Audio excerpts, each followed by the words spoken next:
पण शिमगा होळी अशा एक सण आहे की त्यावेळी मला असं वाटतं पालखी ही आपल्या घराजवळ येते आणि आपल्याला जर तुम्ही पाहिलं तर एक प्रकारे कोकणातला सांता क्लॉजच आपण म्हणू शकतो.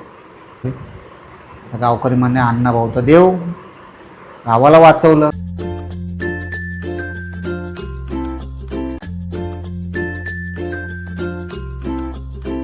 नमस्कार मित्रांनो, तुम्हा सर्वांना श्री स्वामी समर्थ बोलभाव या मराठी पॉडकास्ट मध्ये तुमच्या सगळ्यांचं खूप खूप स्वागत आहे. आणि तुम्हाला माहिती आज आपण कोणती गोष्ट बघणार आहोत तर शंकासुराची. आणि आज आपल्या पॉडकास्ट वरती आलेले आहेत गिरीश फडतरे दादा. दादा नमस्कार. नमस्कार. तर तुम्ही बघू शकता की ह्याच्या अगोदरही गिरीश दादा खूप वेळा आपल्या पॉडकास्ट वरती आलेले आहेत. आणि दादा आज तू शंकासुराबद्दल काय सांगणार आहे? हां, तर शंकासुराबद्दल सांगण्याच्या अगोदर आहे ना, शंकासूर ऑफकोर्स तू कोकणातला आहे. हो. आणि त्यामुळे कोकणाच्या खूप जवळच आहे शंकासूर. तर नुकतीच एक वेब सिरीज आली होती झी5वर देवखेळ, आणि त्यामध्ये शंकासुराबद्दल एक त्याच्याच ह्याच्या विषयावर ती वेब सिरीज बनवलेली आहे. वेब सिरीजमध्ये असं म्हणतात की, पण मी जेव्हा पाहिली ती वेब सिरीज शंकासुराची, तर मला कुठेही असं नाही वाटलं की आपल्या संस्कृतीचा किंवा शंकासुरावर काहीतरी डाग लावण्याचा प्रयत्न करतात आहे. त्या वेब सिरीजमध्ये असं दाखवलं आहे की शंकासुराच्या वेशात काही स्वार्थी घाणेरडी लोक तर असतातच, तर ते मर्डर्स करत असतो, सगळ्यांना मारत असतो. आणि त्या प्लॉटला घेऊन ती वेब सिरीज आहे. नक्की बघा तुम्ही ती वेब सिरीज. आणि आपण आता वळूया आपल्या आजच्या शंकासुराच्या एपिसोडवर. तर शंकासुराबद्दल सांगण्याच्या अगोदर कोकणावर एक फार छान अशी मकरंद सावंतवाडीतले त्यांनी एक कविता आहे. आजच्या त्या कवितेने आपण सुरुवात करूया.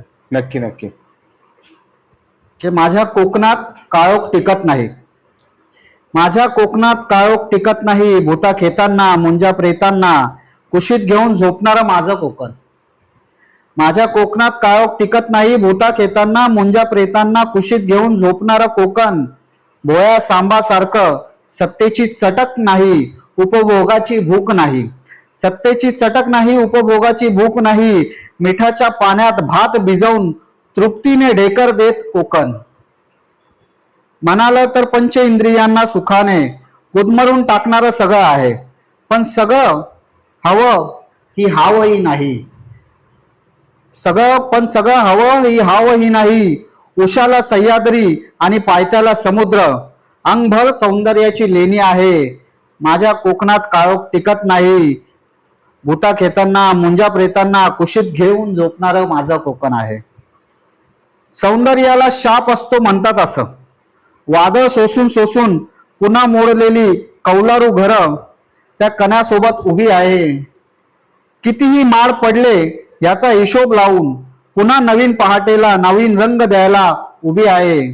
परशुरामाची भूमी, ही परशुरामाची भूमी, कारण माझ्या या कोकणात काळोख टिकत नाही. तर खूप सुंदर अशी लिहिलेली कविता आहे.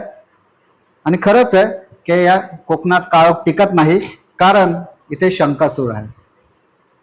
मुळात शंकासुराबद्दल सांगताना सुरुवात आपण करताना शंकासूर हा एक असा असुर होता जो समुद्रात राहायचा. हा विष्णू अवताराची ही गोष्ट आहे की शंकासूर कसा निर्माण झाला ही गोष्ट पण ते सांगणं महत्वाचं आहे आपल्या गोष्टीकडे वळण्याच्या अगोदर. की मुळात शंकासूर म्हणजे काय हे पण माहिती पडलं पाहिजे लोकांना. तर ही विष्णूच्या अवतारातली गोष्ट आहे की समुद्रातला एक असा असुर होता ज्याला शक्ती वगैरे प्राप्त होती ब्रह्मांकडून, आणि ब्रह्माकडून त्याला एक वरदान होता ब्रह्मदेवाकडून की तो जर त्या शंकात जाऊन लपला तर कुठलीही शक्ती त्याला हे नाही त्रास देऊ नाही शकत. त्या शंकासुरामध्ये तो सुरक्षित आहे. आणि मग जेव्हा त्याला ते वरदान वगैरे प्राप्त झालं त्यावेळी त्याला कळालं की देवांकडे वेद आहेत आणि त्या वेदातलं ज्ञान खूप असम्य आहे, मोजता येणं ना इतकं खूप छान आहे. आणि ते ज्ञान हे देव फक्त स्वतःपुरतं ठेवतात, ते मर्यादित. तर ते ज्ञान राक्षसांना तळागाळातल्या लोकांपर्यंत गेलं पाहिजे, आणि म्हणून तो ब्रह्मदेवाकडून ते चारी वेद चोरतो आणि समुद्रात पळून त्या शंकात लपतो. आणि मग विष्णुदेव हा मत्स्य अवतारात रूप घेतो, मत्स्य अवताराचं, आणि मग समुद्रात जातो, त्या शंकासुरासोबत भीषण युद्ध करतो. आणि युद्धात ते शंख तुटतं, शंकासूर मारला जातो आणि ते वेद परत प्राप्त होतात विष्णुदेवाला. पण तो विष्णुदेवाचा भक्त असतो, असीम असतो. विष्णुदेवाला सांगतो की मी माझा हेतू वाईट नव्हता, हे त्या काळातल्या लोकांपर्यंत हे ज्ञान गेलं पाहिजे. तर विष्णुदेव त्याला वरदान म्हणतात की हो, तू म्हणतोय तुझा हेतू खूप चांगला आहे, म्हणून मी तुला वरदान देतो. तुझा मार्ग चुकीचा होतो, तर मी तुला वरदान देतो की हे ज्ञान लोकांपर्यंत पण जाईल आणि होळीच्या दिवशी शिमग्यात सगळ्यात पहिला मान तुझा असेल. आणि म्हणून कोकणात जर आपण पाहिलास तर शंकासुराचा हा पहिला मान असतो. आणि नमन जे म्हणतो आपण ते कोकणात केलं जातं, खेळलं जातं. त्या खेळात पण सगळ्यात गणरायाच्या अगोदर कोकणात शंकासुराला मान दिला जातो. तर असा शंकासुराला जर तुम्ही पाहिला तर एक प्रकारे कोकणातला सांताक्लॉजच आपण म्हणू शकतो. शंकासूर म्हणजे त्याच्या डोक्यावर एक त्रिकोणी कलरची ती टोपी, त्याला गोंडे लागलेले असतील, काळा कुट्ट मुखवटा, त्याला व्हाईट दाढी मिशी सफेद रंगाची आणि कमरेला घुंगरा बांधलेली, काळा गणवेश तो त्याचा, आणि हातात रशीची, ते काय बोलू शकतो आपण याला, रशीला रेडी रोप, हा रोप, तो रशीचा रोप असतो. आणि तो घेऊन शंकासूर हा होळी शिमग्यात सगळीकडे धावत असतो. कोकणाची संस्कृती जर आपण सगळ्यांनी पाहिली, खूप छान आहे, खूप सुंदर आहे. पारंपरिक खेळ, आपल्या पद्धती, जसं कांतारामध्ये कांतारा चित्रपट आपण सगळ्यांनी पाहिला असेल, तर वराह अवताराबद्दल सांगितलंय. वराह अवतार ही विष्णुदेवाची रूप आणि तो कशा प्रकारे गावाचं रक्षण करतो. मला असं वाटतं की आपल्या संस्कृतीमध्ये, आपल्या महाराष्ट्रामध्ये पण अशा अनेक गोष्टी आहेत की ज्या लोकांपर्यंत आल्या पाहिजे, लोकांनी त्या ऐकल्या पाहिजे. खूप मजेदार आहेत आणि खूप रंजक आहे आणि रहस्यमय पण तितक्याच आहे. कोकण म्हटलं तर भूताकोतांच्या अनेक रंजक अशा कथा आहेत. पण शंकासूर हा मला खूप फॅसिनेटिंग वाटला, खूप आवडला की ज्या प्रकारे त्याची एक जर्नी येते आणि त्याच्यानंतर त्याची जी स्टोरी आहे, जर तुम्ही बघाल ती समुद्रासारखी आहे, समुद्राच्या लाटेप्रमाणेच आहे. हेतू खूप छान होता, पण वेब सिरीजमध्ये थोडंसं त्याला निगेटिव्ह पात्र दाखवलं, पण निगेटिव्ह नाही आहे. आपल्या कथेमध्ये आपण तेच सांगणार आहोत, आपल्या पॉडकास्टमध्ये पण आपण तेच सांगणार आहोत की शंकासूर हा मुळात लोकनायक आहे. जर तुम्ही कोकणात गेलात, शंकासुराबद्दल विचारपूस केली, तर तुम्हाला कळून येईल गावाचा रक्षक आहे खऱ्या अर्थाने शंकासूर. तिथल्या वाईट शक्तींपासून तो गावकऱ्यांना, गावाला वाचवत असतो, प्रवृत्त करत असतो त्या गोष्टी. आणि ते जे रशीचे फटके असतात, शंकासूर हा शिमग्यात जेव्हा नाचतो ढोलीच्या तालावर, ढोलक्यांच्या तालावर, आणि मग सगळे त्याची छेड काढतात आणि तो ते रशीने फटके देतो, हे खरं तर आशीर्वाद येतो त्याचा की तुमच्यातली निगेटिव्हिटी निघून जावी. होळी आपण जाळतो, होळी दहन करतो, त्यावेळी आपण असं म्हणतो ना की आपल्यातला सगळा अहंकार हा जळून जावा. तर मला असं वाटतं की शंकासूर पण हा जेव्हा ते वेताचे फटके देत असेल त्या रशीचे, तेव्हा असं मला वाटतं ते निगेटिव्हिटी सगळी निघून जावी म्हणून तो देत असेल. आणि खूप छान मस्त तो खेळ असतो, मी स्वतः अनुभवलाय. तर तुम्ही एकदा नक्की शिमग्याला कोकणात जा आणि एकदा तो खेळ नक्की तुम्ही सगळ्यांनी नक्की पाहावा. तर हे होतं थोडक्यात शंकासुराबद्दल की शंकासूर हा कसा असतो. तर आपण आता आपल्या गोष्टीकडे वळूया. प्रथमेश, ही गोष्ट कोकणातल्या एका तळागाळातल्या गावातली आहे, जास्त काही वस्ती नव्हती, पण शंकासूर हा शिमग्याला तिथेही नाचवला जातो. मला कोकणाबद्दल एक खूप छान अशी गोष्ट वाटते आणि होळीमधल्या शिमग्यामध्ये तू ते पाहिलेच असेल की देव हा देवघरात जातो. पण शिमगा होळी अशा एक सण आहे की त्यावेळी मला असं वाटतं पालखी ही आपल्या घराजवळ येते आणि आपण खूप थाटामाटात तिचं स्वागत वगैरे करतो.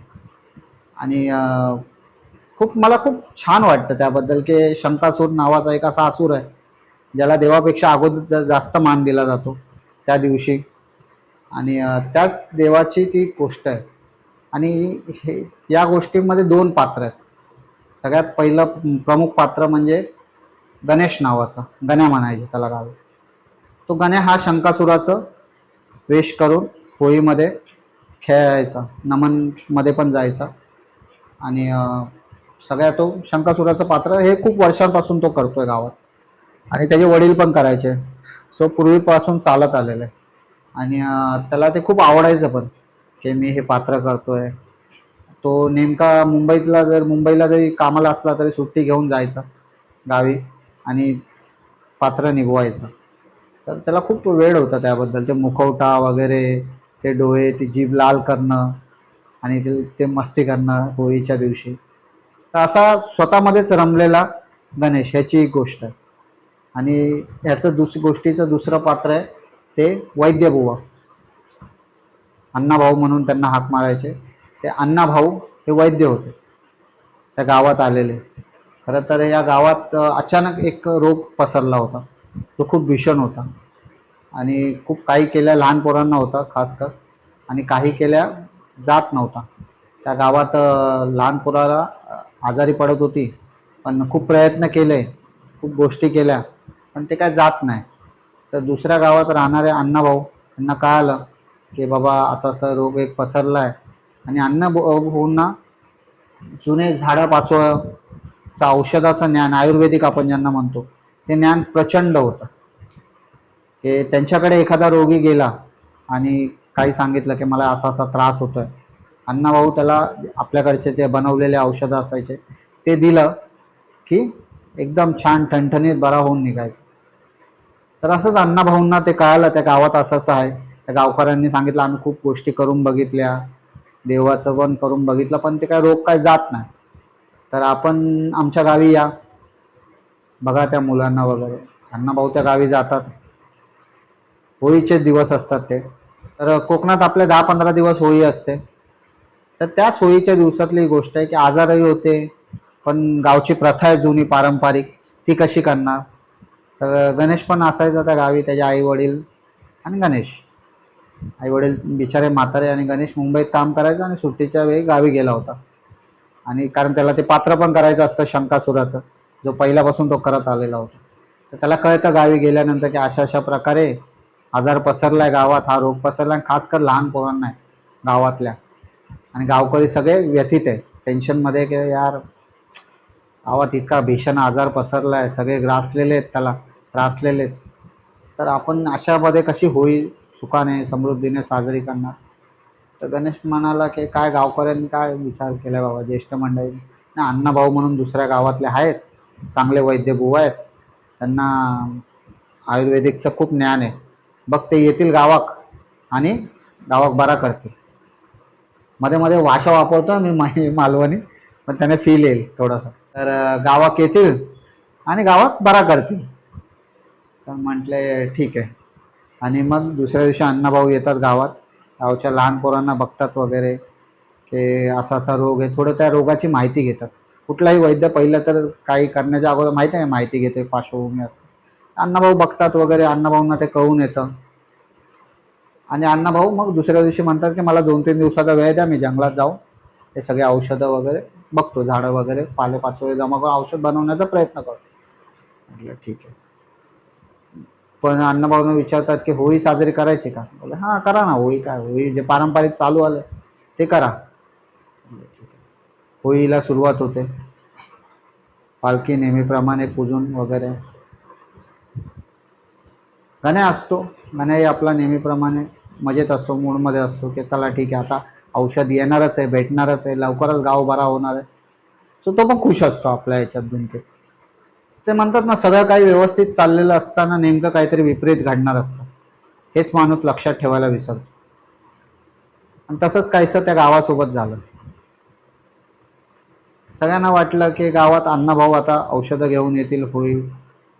मग ते गाव खुश होतं. आणि अण्णाभाऊंनी केलं पण तसं, की 2 दिवसानंतर अण्णाभाऊ औषध घेऊन आले.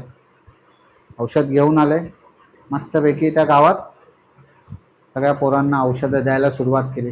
कारण ते काय लगेच बरा होणारा नव्हता तो रोग, त्याला 2 दिवस जाणार होते.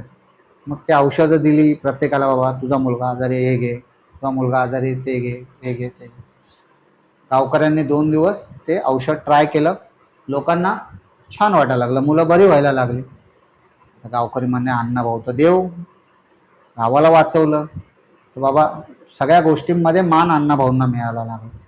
अण्णाभाऊंना गावकऱ्यांनी विचारलं, पण बाबा अण्णाभाऊ तुम्हाला काय पैसे वगैरे जे तुमचा मानधन आहे ते आम्हाला सांगा, आम्ही करू. अण्णाभाऊ म्हटले ठीक आहे द्या मला. अण्णाभाऊ गावकऱ्यांनी जेवढं जमलं आपल्या ऐपतीनुसार मानधन दिलं. अण्णाभाऊ स्वतःच्या गावात आले. काय आता म्हणतात ना, ते असतात ना काही मित्र असतात, काही लावालावी काय करणाऱ्या असतात ना मित्र, जे तुम्हाला डोक्यात टाकतात तुमच्या, ते तुला एवढं नॉलेज आहे, तू एवढ्या गावाला वाचवलं, त्या गावाला बरा केला, पण मानधन म्हणून एवढीशीच किंमत. तू एवढी मेहनत गेली, 2 दिवस जंगलात गेला, अरे बाबा एवढीशीच किंमत. अरे तुला काय दिलं नाही पाहिजे होतं त्या गावाने वगैरे वगैरे. त्याला भडकवायला लागले, त्याला सांगायला लागले की तू गावात बाबा तुला जेवढं मानधन मिळायला पाहिजे होतं तेवढं मिळालं नाही. ऑफकोर्स कोणीही मनुष्य असेल तो थोडा चिडतो, त्याचा इगो हर्ट होतो. इगो हर्ट होतो आणि इगो हर्ट झाल्यानंतर त्याला असं वाटतं यार हा रे, मला तितकं असं मिळालं नाही, काय करू शकतो मी, काय करू शकतो, असा विचार करतो. अण्णाभाऊ त्या गावात जातात. काही मुलं असतात की बरी नसती झालेलं अजून पूर्णपणे. काही मुलं बरी झालेली असतात 2-3 दिवसात, काही मुलं बरी झाली नसतात. म्हणून गावकरी पळतात की अजून ती मुलं बरी नाही झाली, अण्णाभाऊ तुम्ही परत या, काही अजून करता येईल का बघा. म्हटले येतो मी करायला, काय मी करतोय, पण तुम्हाला जे इतकं मला पुरेसं द्यावंसं वाटतंय तितकं मला तुम्ही देत नाही आहात. हेच जर मी दुसऱ्या गावासाठी केलं असतं तर मला डोक्यावर घेऊन नाचलं असतं. गावाने खूप काही केलं होतं अण्णाभाऊंसाठी. जेवढं आता जेवढी माणसाची कॅपॅसिटी आहे तेवढं मानधन, मान सन्मान सत्कार वगैरे सगळं केलं होतं.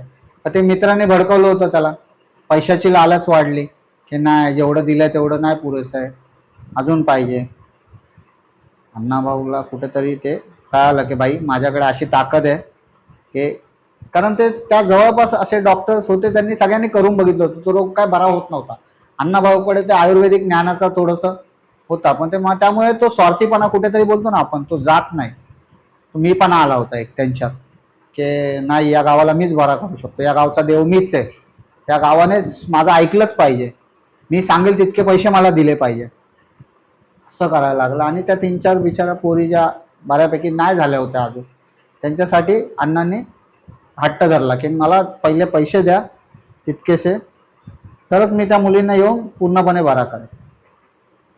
गाण्याला ही गोष्ट काय आवडली नाही. गाण्याच्या मनात ती खतखत होत होती, गाण्याच्या काय पूर्ण गावाच्या मनात ती खतखत होती की आपण अण्णाभाऊला एवढा मान बिन दिला, अण्णाभाऊ आता हे झालाय, स्वार्थी झालाय, हे यार वाटेल ती किंमत मागतोय, कुठून आणायची एवढे. पण प्रेमाच्या पोटी त्या मुलीच्या पोटी गावकऱ्यांनी बाबा सगळ्यांनी एकत्र येऊन ते पैसे जमा करण्याचा प्रयत्न केला. पैसे जमा केले, पैसे जमा करून अण्णाला दिले.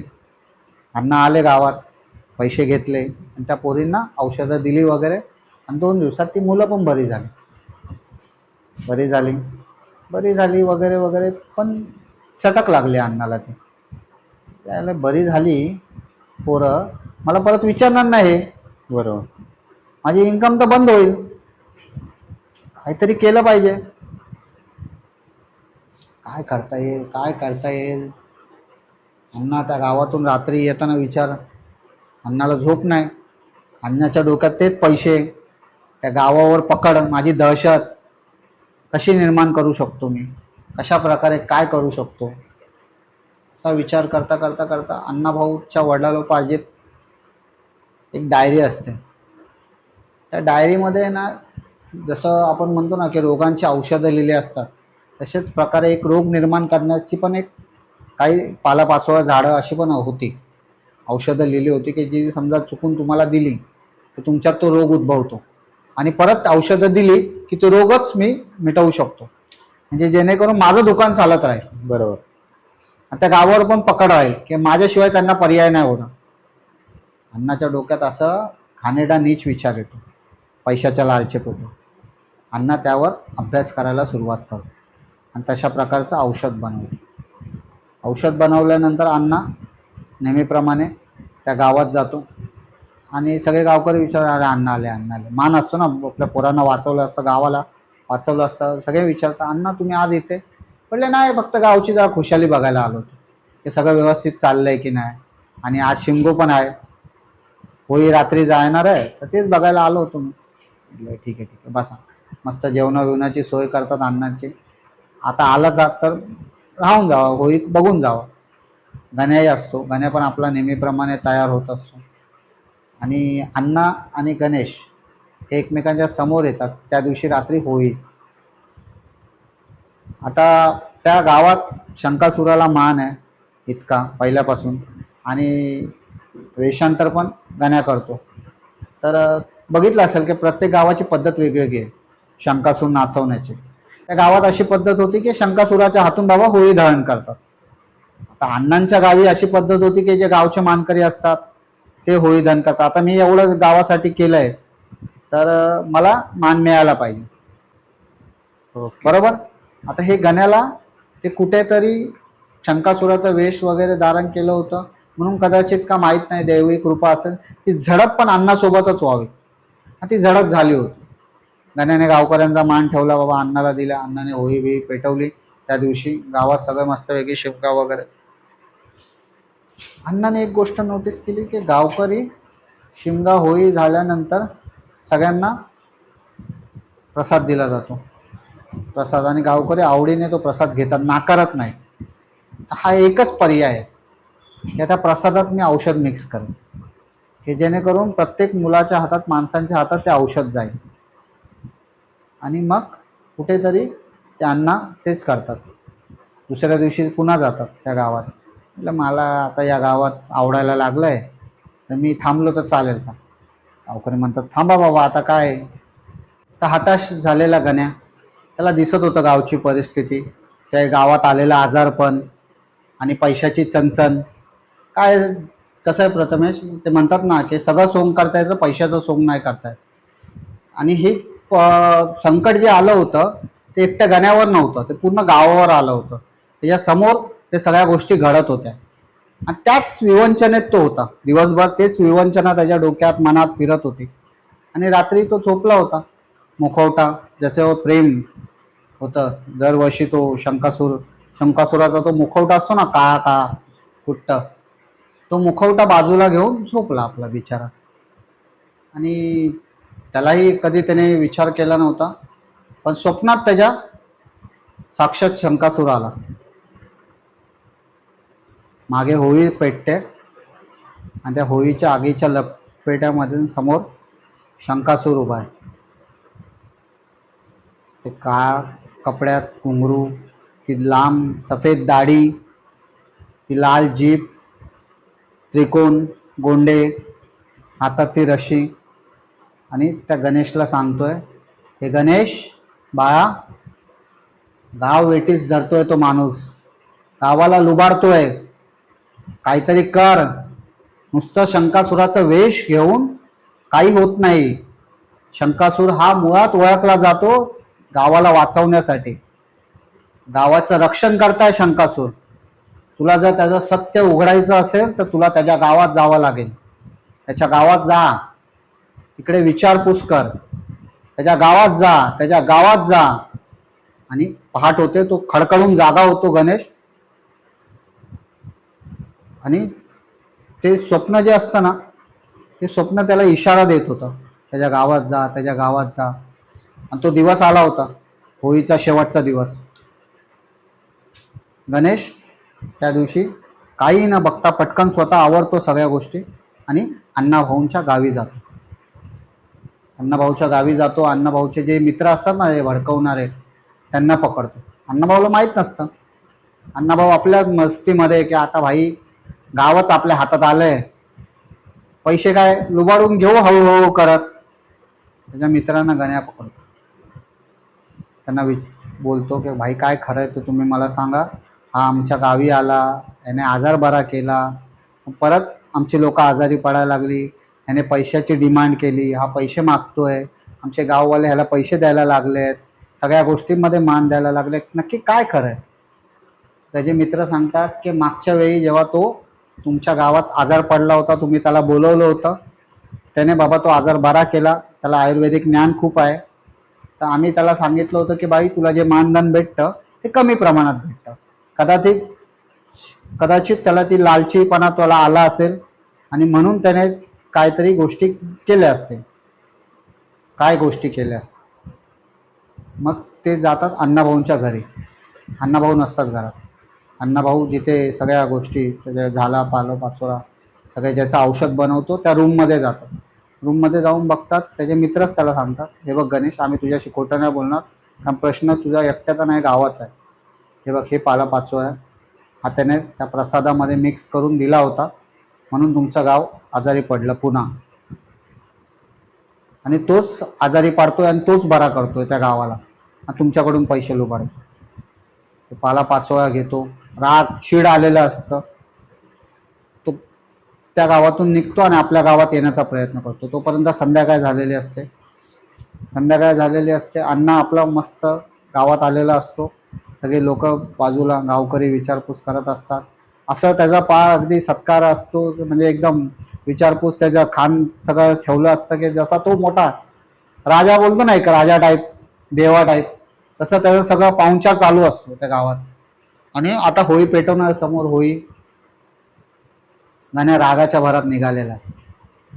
गण्या जसा गावात पोचतो तसं म्हणतात, गावची काही पोरं असतात ती म्हणतात, कुठं गेलेला गणेश, अख्खं गाव शोधतंय तुला, आता होळी पेटवायची वेळ आली, एक काम कर, तू पहिला आवर. नाही, तो बोलतो मला काहीतरी तुम्हाला सांगायचं, मी काहीतरी घेऊन आलोय. त्याला तर सबूत भेटला असतो ना, त्याच्या हातात साक्ष आली असते, ती त्याच्या मित्रांनी सांगितलेलं असतं, त्याला सत्य हातात आलेलं असतं. त्याला ते चिड आले असते अण्णाभाऊचा हे करायचं असतं, त्याला पर्दाफाश करायचा असतो. तर त्या पर्दाफाश करण्याच्या नादात तो उत्सुकतेत असतो, तो की मला करावंच लागेल. आणि स्वप्नात शंकासुराने पण साक्षात्कार दिलेला असतो. तर त्या सगळ्या ह्याच्यामध्ये तो बोलतो की नाही, मला जाऊ दे, पहिलं अण्णाला भेटू दे. अण्णाला भेटचे, अण्णा बसलाय तिकडे, होळी जवळच आहे, एक काम कर, तू कपडे घाल. गण्या म्हणतो ठीक आहे, 5 मिनिटाचा तर वेळ लागेल. गण्या येतो रूममध्ये, आणि जेव्हा तो वेश चढवत असतो तेव्हा एक काय माहीत नाही, पण एक वेगळीच ऊर्जा त्याच्यात येते, आतमध्ये संचारत असते. कारण त्याला त्या अण्णाचा पर्दाफाश करायचा असतो, गावाला वाचवायचं असतं. जेव्हा तुम्ही एखादी चांगली गोष्ट करता ना, तेव्हा तुम्हाला माहिती आहे ना, ते निसर्ग पण तुम्हाला साथ देत असतो, आणि एक वेगळीच ऊर्जा असते तुमच्यामध्ये. एक ती मला असं वाटतं ती परमेश्वराकडूनच आलेली असते. आणि जसा तो मुखवटा गण्या बघतो, त्या मुखवट्यावरून हात फिरवतो, त्या मुखवट्यावर एक चमक येते, आणि तो मुखवटा उचलतो, आणि जसा तो मुखवटा घालतो तसा मागून एक जोरात प्रकाश येतो, पांढरा प्रकाश. म्हणजे काय, गण्याच्या आतमध्ये शंकासूर, दैवी शक्ती येते. गण्याच्या आतमध्ये शंकासूर जागा झालेला असतो. राग असतो त्याला, त्या अण्णाला गावकऱ्यांसमोर उघडं पाडायचं असतं, त्याचा लालचीपणा बाहेर काढायचा असतो.